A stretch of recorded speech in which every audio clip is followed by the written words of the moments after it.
अस्सलाम वालेकुम, this is me Usman.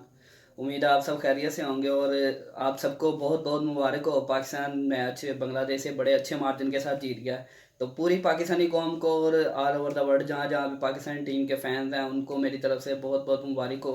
हम लोग वर्ल्ड कप में एक दफ़ा फिर से उम्मीदें जाग गई हैं। Pakistan team still alive in world cup, so hope so इंशाल्लाह पाकिस्तान सेमीफाइनल के लिए क्वालिफाई करेगा। तो बहुत सारी दुआएं बाबर आजम के साथ हैं और पाकिस्तानी टीम के साथ हैं। बहुत ही अच्छा आज खेल पेश किया। ऑल चेक टिक जो थे वो चेक किए हैं पाकिस्तानी टीम ने। बैटिंग बड़ी अच्छी की है, बॉलिंग बड़ी अच्छी की है, फील्डिंग बड़ी अच्छी की है। तो थ्रू आउट द मैच जो है पाकिस्तानी टीम ऊपर ही रही है बांग्लादेश के, और बहुत ही अला किस्म की बैटिंग देखने को मिली। फ़खर जमान की तरफ से ब्रिलियंट सिक्सेस मारे हैं जी, 7 छक्के फ़खर जमान ने मारे हैं। तो क्या शानदार इनिंग का आगाज़ किया अब्दुल्ला शफीक के साथ। तो वैसे ही मुझे लग रहा था कि ओपनिंग जोड़ी कर देगी, लेकिन फ़खर थोड़ा सा वो मिस कर गए बॉल को। लेकिन ओवरऑल जो थी पाकिस्तान की बॉलिंग भी आज क्लिक की। शाहीन ने बड़ी अच्छी बॉलिंग की, हारिस रऊफ ने।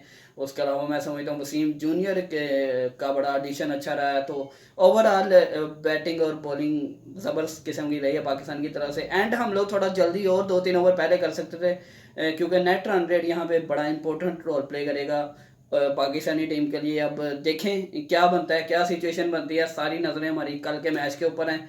तो इसके बारे में भी बात करेंगे कि क्या पॉइंट्स टेबल की क्या सिचुएशन रह रही है और क्या सिनेरियो बन सकता है ये पाकिस्तान का सेमीफाइनल में आने के लिए। तो अगर चैनल पे नया है तो सब्सक्राइब कर लें, पेज पे नया है तो फॉलो कर लें, बेल आइकन प्रेस कर लें, पोस्ट नोटिफिकेशन ऑन कर लें, ताकि आने वाली हर नई वीडियो आप तक पहले पहुंच सके।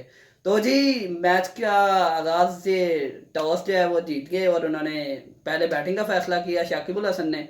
मैं समझता हूँ वहां से पाकिस्तानी टीम ऑलमोस्ट जीत चुकी थी जब उनका फैसला ये हुआ था। और उसके बाद क्या तबाहकुन बॉलिंग किया शाहीन अफरीदी ने। पहले ओवर में विकेट, दूसरे ओवर में विकेट, ज़बरदस्त आगाज़। और इफ्तिखार अहमद ने, मैं समझता हूँ क्रूशल मौके पे जब उनकी पार्टनरशिप लगी हुई थी लिथुन दास की महमूदुल्लाह के साथ, तो उस टाइम पे लिथुन दास को आउट किया। Brilliant bowling from Iftikhar Ahmed. Usama Mir थोड़े से कॉस्टली ले, लेकिन ओवरऑल मैं समझता हूँ अच्छा पैकेज देखने को मिला। सारे पर्ची पुर्ची जो थे आज वो बाहर बैठे हुए थे, कोई भी नहीं खेला सिवाय एक पर्ची में कहता होता हूँ सलमान अली आगा। ना उसकी बैटिंग है ना उसकी बॉलिंग है। खैर फील्डिंग भी अच्छी देखने को मिली। ओवरऑल आज एक खुशी का दिन है। पाकिस्तानी टीम की उम्मीदें जो है वर्ल्ड कप में फिर से जाग गई हैं। और देखें क्या बनता है, क्या सिचुएशन बनती है आगे। कल के मैच बड़ा इंपॉर्टेंट होने जा रहा है, साउथ अफ्रीका वर्सेस न्यूजीलैंड। तो दुआ करें सारे मस्जिदों में बैठ जाए, मसल्लों में बैठ जाएं, बस ये दुआ करें कि कल न्यूजीलैंड किसी तरीके हार जाए। तो उसके बाद फिर हमारी उम्मीदें जो है एक दफ़ा फिर से, अगर न्यूजीलैंड कल साउथ अफ्रीकन को बड़े मार्जिन से हराती है तो हमारे पास चांस होगा कि हम लोग ज़्यादा मार्जिन से हराएं न्यूजीलैंड को भी और साउथ अफ्रीका को भी, क्या उसको कहते हैं, इंग्लैंड को भी। तो इसके स्नैरियो के ऊपर बात करते हैं। पहले आज के मैच पे ही रहेंगे तो ज़्यादा बेहतर रहेगा। मैं समझता हूँ कि पाकिस्तानी टीम बड़ी खुश नज़र आ रही है। बाबर आजम बड़े खुश नज़र आ रहे हैं। पूरी कौम जो है बड़ी खुश है। जो पिछले 1-2 दिन से माहौल पीसीबी की तरफ से देखने को मिला, बड़ी मिस मैनेजमेंट देखने को मिली। इतनी पुअर मैं समझता हूँ कि हरकत की है पीसीबी के ज़का अशरफ ने, जो कि बाबर आजम की चैट लीक करवाई। और क्या उसको कहते हैं, शुएब जट, जो कि इंतहाई घटिया तरीन इंसान है, इंतहाई गलीज तरीन इंसान है, ब्लैक मेलर है ये। इसने इतनी को बदतमीजी की है, बगैर पूछे किसी का आपके पास कोई राइट नहीं बनता कि किसी की चैट लीक करने का। इवन के ज़का अशरफ साहब के बाद भी नहीं। सलमान नसीर साहब से सुनने में आया कि उनसे ज़बरदस्ती स्क्रीनशॉट्स मंगवाए गए हैं और खुद वीडियो में कह रहे हैं कि आप लोग ऑन एयर करो। क्यों भाई, किसी की चैट आप क्यों लीक करें।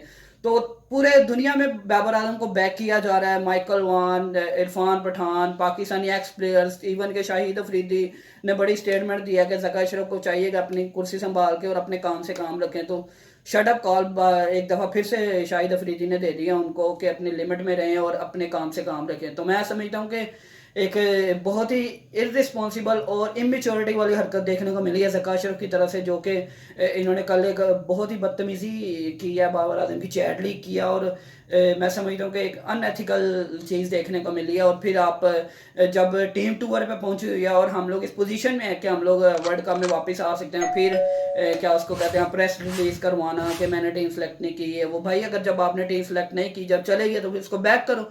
पहले तो शुरू में आप कह रहे थे कि ठीक है जो भी टीम सेलेक्ट हुई हम इसको बैक करेंगे। अब आप कह रहे हो कि मैंने टीम सेलेक्ट नहीं की और ये वो। खैर एक बहुत ही फजूल तरीन कल क्रिकेट का दिन था। मैं समझ रहा हूँ पाकिस्तान के लिए एक बहुत ही इमेच्योरिटी की हरकत देखने को मिली है पीसीबी की तरफ से। यही वजह कि इंजमाम उल हक को कल उन्होंने अपना चीफ सेलेक्टर के ओहदे से भी रिज़ाइन का ऐलान कर दिया। पाकिस्तान क्रिकेट के लिए कल का दिन बहुत ही बुरा था, क्योंकि ड्यूरिंग वर्ल्ड कप मैं समझता हूँ कि किसी भी चीज़ के ऊपर क्रिटिसाइज करना या इस तरह की हरकतें होना ये टीम के लिए बहुत बुरा इफेक्ट करता है। इवन के कंट्री में कंट्री का नाम जो है वो बड़ा बदनाम होता है। इवन के मैं एक वीडियो देख रहा था हर्षे भोगले की, उसमें वो कह रहे थे इंडिया के बहुत बड़े हैं ये। तो वो कह रहे थे कि पाकिस्तान के 3 दिन हफ्ता त्वार पीर को नजम सेठी चेयरमैन होते हैं, बुध जुमेरात जुम्मे को जी ज़का अशरफ आया। तो मैं समझता हूँ कि इसमें मुल्क का नाम जो है वो बदनाम होता है। इस चीज़ को देखना चाहिए कि अगर कोई भी काम चीज़ कर रहे हैं तो उसको अच्छे तरीके से करना चाहिए। नजम सेठी मैं समझता बड़ा अच्छा काम कर रहे थे, ज़का अशरफ साहब ने तो कुछ भी नहीं किया और आके बस वो जो पीछे से बेटा कह देता है पापा जी ये कर दें पापा जी वो कर दें, बस उसी चीज़ के ऊपर चल रहे हैं। और मैं समझता हूँ कि कल ट्विटर ट्रेंड वर्ल्ड में चला है शेम और ज़का अशरफ। मैं समझता हूँ कि बहुत ही बुरा तरीके से इनको लिया जा रहा है मीडिया का ऊपर तासर। पीसीबी की तरफ से ये एक्शन बिल्कुल भी नहीं होना चाहिए था। किसी की भी पर्सनल चैट आपके पास कोई हक नहीं बनता कि आप लीक करें। तो मैं समझता हूँ कि ये एक इमेच्योरिटी की हरकत ज़का अशरफ से देखने को मिली है। और इसके ऊपर मैं समझता हूँ कि सोशल मीडिया पे ही काफ़ी लोगों ने इनको क्रिटिसाइज़ कर दिया कि इसका कोई ना कोई असर होगा। लेकिन बाबर आजम को पूरी सपोर्ट हासिल है। मैं समझ रहा हूँ कि अगर 10-15 दिन ज़का अशरफ अपना मुंह बंद रख लेते, अगर ये हरकत करनी भी थी, अगर इंजमाम से उन्होंने यही पूछना था कि आपके पास वो जो कंपनी थी उन्होंने एडवर्टाइजमेंट की कंपनी बनाई हुई थी और टीम में 8 लड़के वही सिलेक्ट किए जो एडवर्टाइजमेंट कंपनी में काम कर रहे हैं। अगर आपको सिलेक्शन में इतराज़ था, अगर आपको 2 दिन पहले पता लगा, तो मुंह बंद रखना 10-15 दिन के लिए जब तक वर्ल्ड कप है। जब टीम वापस आ जाए उसके बाद कमेटी बिठा लेंगे, जो भी करना है आप करें। इसी वजह से क्या उसको कहते हैं, इंजमाम ने कल इस्तीफा भी दे दिया, रिज़ाइन कर दिया उन्होंने चीफ सेलेक्टर के होते से कि आप जो कमेटी आपकी काम कर रही है वो अच्छे तरीके से काम कर ले, तो फिर मैं वापस आ जाऊँगा। तो मैं समझता हूँ कि इस तरह की हरकतें जो हैं ड्यूरिंग टूर नहीं होनी चाहिए। एक गलत चीज़ देखने को मिली है कल पीसीबी की तरफ से, जो कि नहीं होना चाहिए था। लेकिन बैक टू जीत, हम लोग सेलिब्रेशन करेंगे जीत को। जी पाकिस्तान टीम ने बड़ी तगड़ी जीत ली है, 7 विकेटों से हम लोगों ने इनको बांग्लादेश को हराया है। मैं समझता हूँ कि हम 2-3 ओवर पहले कंप्लीट कर देते तो रन रेट जो है थोड़ा सा और बेहतर हो सकता था, क्योंकि अभी बार बार उस दिन का मैं यही इसीलिए कह रहा हूँ कि नेट रन रेट जो है बहुत इंपॉर्टेंट है, क्योंकि अब हमें अगले 2 मैच तो जीतने पड़ेंगे, लेकिन तगड़े मार्जिन के साथ जीतने पड़ेंगे। और हैं भी हमारे मैचेस तगड़ी टीमों के साथ, न्यूजीलैंड के साथ और इंग्लैंड के साथ। तो न्यूजीलैंड दुआ करें, यही सबसे दुआ है कि आप प्लीज़, रिक्वेस्ट है सबसे कि यार दुआ करें कल की जो है न्यूजीलैंड की टीम हार जाए, साउथ अफ्रीका से बड़े मार्जिन से हारे, तो हमें इसका बहुत बड़ा फ़ायदा होगा अगले अपने दोनों मैचेस में। तो मैं समझता हूँ कि कल बहुत ही बुरा दिन था और उसको छोड़ के अब आज की जीत को एंजॉय करना चाहिए, बाबर आजम को बैक करना चाहिए, पाकिस्तानी टीम को बैक करना चाहिए, जो कि हम कर रहे हैं। आज पूरी 11 जो थी बड़ी तगड़ी 11 थी हमारी। मैं समझता हूँ कि यही सिलेक्टेड होने चाहिए थे। इमाम को ड्रॉप किया गया एक अच्छा फैसला था, क्योंकि मैं समझता हूँ कि बाबर भी शायद इंजमाम के प्रेशर में उनको खिला रहे थे, उनसे कंटिन्यूसली परफॉर्मेंस नहीं हो रही थी, लेकिन इंजमाम के प्रेशर में जैसे ही वो कल गए हैं, आज उन्होंने ड्रॉप कर दिया। तो वो फ़खर भी शायद कुछ फिट नहीं थे, इसलिए भी उन्होंने ये डिसीजन थोड़ा लेट लिया। पिछले मैच में अफ्रीका में 70% फ़खर फिट से। मैं समझता हूँ कि चांस ले लेना चाहिए था, लेकिन जो कि नहीं लिया। और आज जैसे ही फ़खर की एंट्री हुई है, आउटस्टैंडिंग ब्रिलियंट इनिंग खेली है उन्होंने जी, जबरदस्त 7 छक्के मारे हैं उन्होंने। और एक दफा फिर से करीब करीब रिकॉर्ड के पहुंच गए। इससे पहले हमारा रिकॉर्ड था वर्ल्ड कप में 8 छक्कों का, इमरान नज़ीर के पास। मेरे फेवरेट प्लेयर रहे हैं पाकिस्तान टीम के opening stylish batsman Imran Nazir को मैं बहुत लाइक करता था किसी टाइम पे।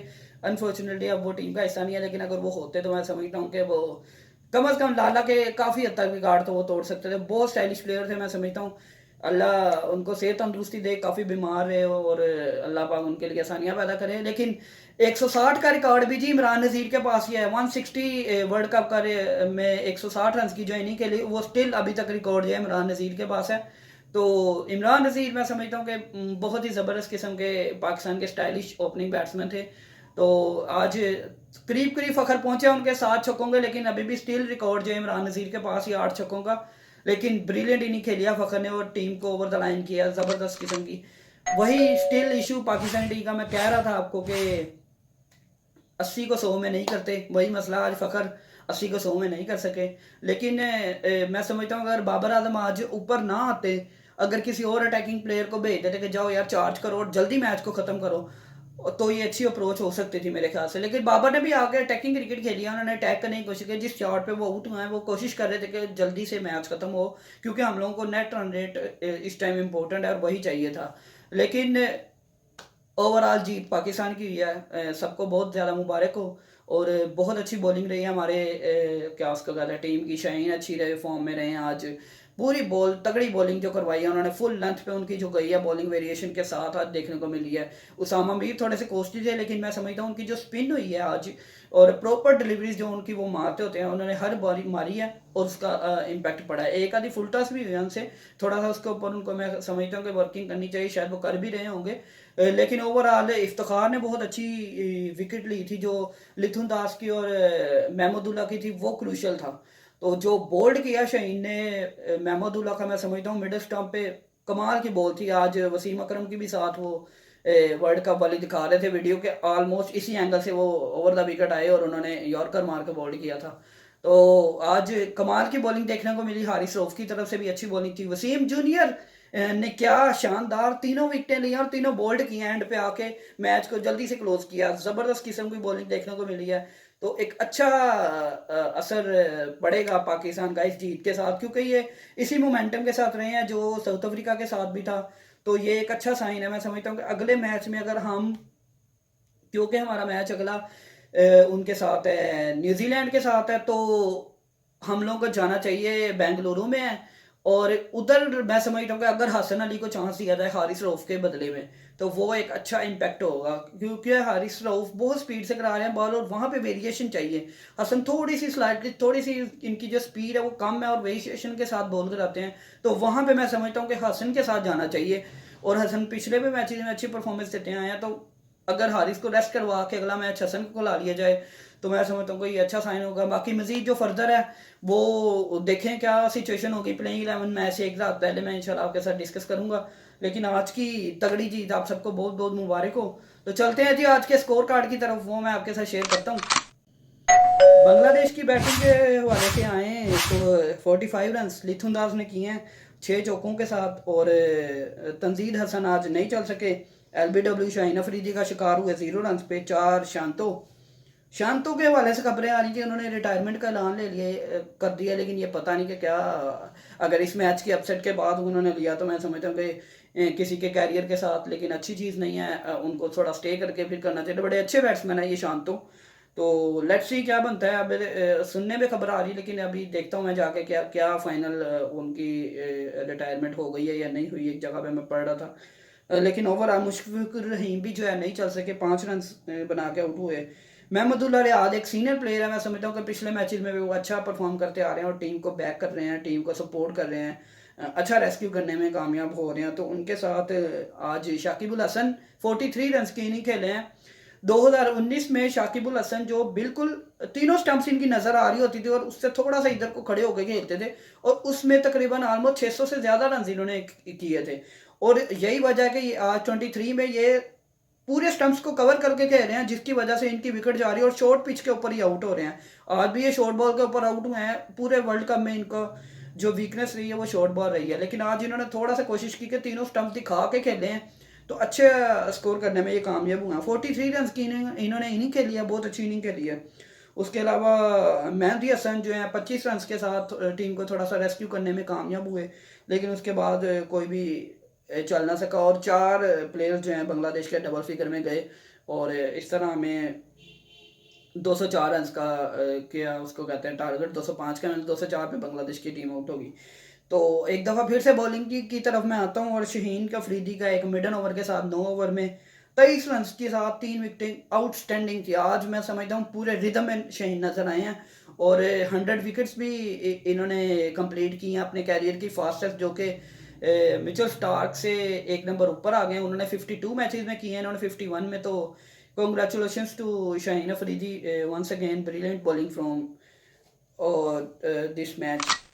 और इफ्तिखार अहमद ने 10 ओवर में 44 रन दे के एक विकेट क्रूशियल टाइम पे पार्टनरशिप को तोड़ा। उनकी 23 पे 3 थे और उसके बाद 100 कितने पे जाकर उनका चौथा आउट हुआ। तो इफ्तिखार ने ब्रेक थ्रू जो दिया था वो बड़ा इंपॉर्टेंट ब्रेक थ्रू था।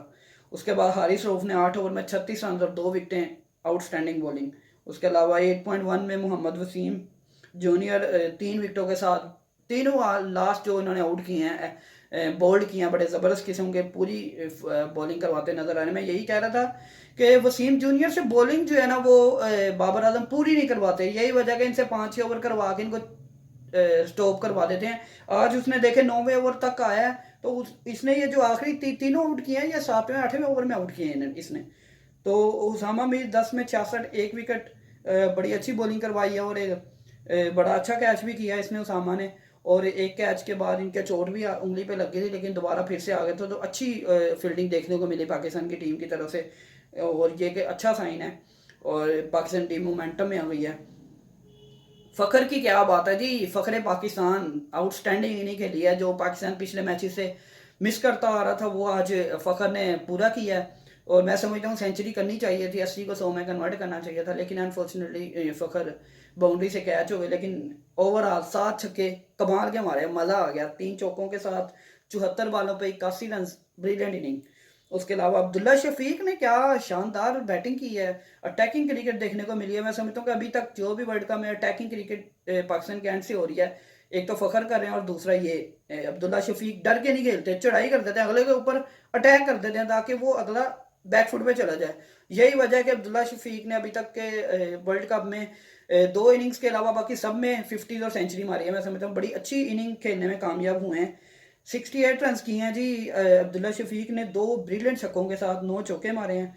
और एट दी एंड बॉबी हमारे जो हैं आज ज़रा बैड लग रही, 9 स्कोर के बाद आउट हो गए। लेकिन जैसे ही क्राउड के आए हैं बैटिंग पे, ड्राइव मारी है पहली, कोलकाता का क्राउड थी माशाल्लाह से बाबर बाबर कर रहा था, पाकिस्तान टीम को सपोर्ट किया है। आज तो बल्कि दिल दिल के नारे भी चले हैं, दिल दिल का वो तराना भी लगा, नगमा देखने को मिला, मज़ा आया जी। पाकिस्तान को पूरा सपोर्ट किया है कोलकाता ने, पाकिस्तानी फैंस भी देखने को नज़र आ रहे थे, मज़ा आया। तो 26 रन रिजवान ने किया और 17 रन की इनिंग इफ्तिखार ने खेली है। रिजवान ने अच्छे 4 चौके मारे हैं, मज़ेदार किस्म के, 2 तो बैक टू बैक मारे और 2 आगे पीछे करके मारे। अच्छी इनिंग पाकिस्तान की तरफ से देखने को मिली और मज़ा आया मैच का जी, तगड़ा मैच देखने को मिला। 3 आउट इनके मेहंदी हसन ने ही किए हैं और 25 रन भी इन्होंने किए और अच्छी बॉलिंग इन्होंने कराई। 9 में 60 रन दिए हैं, लेकिन पाकिस्तानी बॉलर्स को थोड़ा सा, इन्होंने बैट्समैन को थोड़ा सा प्रेशर में लाने की कोशिश की। लेकिन आपको पता है फ़खर तो फिर फ़खर है, क्या शानदार इनिंग खेली है उसने, मज़ा आ गया। तो ये था जी, आप सबको एक दफ़ा फिर से पाकिस्तान की जीत बहुत बहुत मुबारक हो। और बस यही दुआ करेंगे पाकिस्तान टीम आगे वर्ल्ड कप में सेमीफाइनल के लिए क्वालिफाई करती है, जो कि कल का मैच बड़ा इंपॉर्टेंट है साउथ अफ्रीका का न्यूजीलैंड के साथ। वो अगर हार जाते हैं न्यूजीलैंड तो हमारे लिए आसानी होगी। तो पाकिस्तान अभी पॉइंट्स टेबल के हवाले से देखा जाए तो 5वें नंबर पे आ गया है। किसी ना किसी तरीके से हमें घुसना है 4 में। अब दुआ ही है जो पाकिस्तान टीम को करवा सकती है। बाकी आप अभी तो हमारे 2 मैचेस हैं और बड़े तगड़े मैचेस हैं, तो उसमें नेट रन रेट को इम्प्रूव करना थोड़ा सा मुश्किल होगा, लेकिन कर भी सकते हैं। कल का मैच अगर अफ्रीका कहीं बड़े मार्जिन से इनको हरा देना न्यूजीलैंड को, तो मैं समझता हूँ मज़ा आ जाए। तो उसके बाद ही इंडिया टॉप पे स्टिल 6 के 6 मैचेस में से 6 के 6 जीते हुए हैं। उसके अलावा साउथ अफ्रीका, न्यूजीलैंड और ऑस्ट्रेलिया है। पाकिस्तान की टीम 5वें नंबर पे आ रही है। तो बांग्लादेश, मेरे ख्याल से इनका बांग्लादेश के अगले 2 मैचेस हैं, दोनों मैचेस तगड़ी टीमों के साथ, ऑस्ट्रेलिया के साथ है। तो बांग्लादेश तो चैंपियंस ट्रॉफी से बाहर हो गया। चैंपियंस ट्रॉफी में पाकिस्तान होस्ट कर रहा है 2025 में, और टॉप 7 टीम्स जो वर्ल्ड कप की क्वालिफाई करेंगी वो वर्ल्ड चैंपियनशिप का हिस्सा होंगी। तो उसमें मुश्किल नज़र आ रहा है जी कि ये बांग्लादेश क्वालिफाई करेगी। नीदरलैंड शायद कर जाए, क्योंकि ये बड़ा अच्छा परफॉर्म कर रहे हैं। उनके कैप्टन की मैंने उस दिन भी तारीफ की थी कि बड़ी अच्छी स्टेटमेंट दी है इन्होंने कि जी हम लोग सेमीफाइनल में आएंगे। एक अपनी टीम को बैक करना एक बड़ी ऑनर की बात होती है, बड़ी बात है कि उसने ये स्टेटमेंट ही दी है, बहुत है। 2 मैचेस जीतना वर्ल्ड कप का नीदरलैंड के लिए मैं समझ रहा हूँ बड़ी विन थी, अच्छी विन थी। तो ओवरऑल पाकिस्तान की टीम के लिए एक दफ़ा फिर से उम्मीदें जाग गई हैं। कल का मैच बड़ा इंपॉर्टेंट है, पूरी कौम जो है दुआ करेगी और मैच भी देखेगी। बड़ा इंपॉर्टेंट मैच होने जा रहा है। अगर सिंपल कहें, अगर आप चाहते हैं कि पाकिस्तान को ज़्यादा मार्जिन की ना हो, तो फिर यही है कि आप दुआ करें कि श्रीलंका भी न्यूजीलैंड को हरा दे। पाकिस्तान तो हराए, न्यूजीलैंड को श्रीलंका भी हरा दे, तो फिर पाकिस्तान स्ट्रेट फॉरवर्ड जो है, फिर ये नेट रन रेट के चक्कर में नहीं। अगर साउथ अफ्रीका भी हरा देती है, श्रीलंका भी हरा देती है और पाकिस्तान सीधे सीधे अपने मैच जीत जाता है। तो फिर तो कोई टेंशन ही नहीं है। लेकिन उसके लिए शर्त यह है कि श्रीलंका भी हराए। तो श्रीलंका का हराना इस टाइम थोड़ा सा मुश्किल हुआ है, क्योंकि उनके 2-3 प्लेयर्स जो इंजर्ड हुए हैं कैप्टन समेत। तो वो 3 प्लेयर्स एंजेलो मैथ्यूज वगैरह ने टीम को ज्वाइन किया। और मैं समझता हूँ कि आज बल्कि एक न्यूज़ देखने को मिली थी, क्या नाम है उनका, मुझे नाम नहीं पता, लेकिन श्रीलंका के एक, जिस तरह हमारे चाचा एक क्रिकेट हैं, इसी तरह श्रीलंका की टीम को एक बाबा जी हैं, बड़ा सपोर्ट करते थे हर मैच में। मैं खुद उनको देखा टीवी पे, हर मैच में तकरीबन वो श्रीलंका को सपोर्ट करते नजर आए। तो शायद आज उनकी डेथ हो गई है, तो उनकी वो दिखा रहे थे वीडियो, मैंने एक देखी थी। तो ये था जी आज का सूरत हाल पाकिस्तान की पॉइंट्स टेबल के हवाले से। तो लेट्स सी कल क्या बनता है। इसी उम्मीद के साथ कि पाकिस्तानी टीम सेमीफाइनल के लिए क्वालिफाई करे। मुझे दे इजाज़त, इंशाल्लाह अगली वीडियो में मुलाकात होगी। टिल देन बाय बाय, अल्लाह हाफिज़।